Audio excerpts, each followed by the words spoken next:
আসসালামু আলাইকুম। নির্বাচনের একদম শেষ মুহূর্ত। আর মাত্র কয়েক ঘন্টা পরেই নির্বাচন। তবে সবকিছু দেখে মনে হচ্ছে যে এই নির্বাচন সহজ হবে না। শুধু নির্বাচন না, নির্বাচনের পরবর্তীতে যারা সরকার গঠন করবে তাদের জন্য সহজ হবে না। কিন্তু সবচাইতে ঝুঁকিপূর্ণ ব্যাপার হচ্ছে যে এই নির্বাচন হচ্ছে বাংলাদেশের ইতিহাসে সবচাইতে ঝুঁকিপূর্ণ এবং প্রতিদ্বন্দ্বিতামূলক। কেউ কাউকে ছাড় দিবে না। আসলে দেওয়ার প্রশ্নও আসে না। কিন্তু আপনি আপনার জীবনের কথা খেয়াল রাখবেন, আপনার পরিবারের কথা খেয়াল রাখবেন আশা করি। কারণ যে এমপি হওয়া সে হয়ে যাবে, যে মন্ত্রী হওয়া সে হয়ে যাবে। আপনার জীবন চলে গেলে কেউ খবর রাখবে না। ঠিক আছে? কেউ খবর রাখবে না। সুবিধা নিবে কারা? সরকারি কর্মচারী, কর্মকর্তারা, সচিবরা আর এমপি মন্ত্রীর বোন, ভাগ্নি থেকে শুরু করে ওদের সন্তানরা। আপনি আপনার জীবনের নিরাপত্তার কথা ভাবুন। আপনি আপনার জীবনের কথা ভাবুন।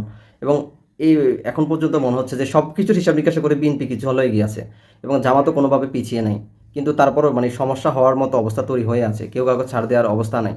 কোনো অনেক দিক থেকেই খবর আসতেছে, চোখ উঠে ফেলছে, এখানে মারামারি হয়েছে, ওখানে কাটাকাটি হয়েছে, ভোট বাক্স নিয়ে ধরা খাইছে, সিল নিয়ে ধরা খাইছে।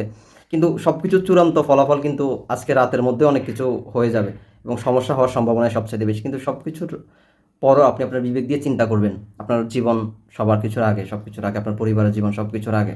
ঠিক আছে? আশা করি অন্তত এই জিনিসটা মাথায় রাখবেন।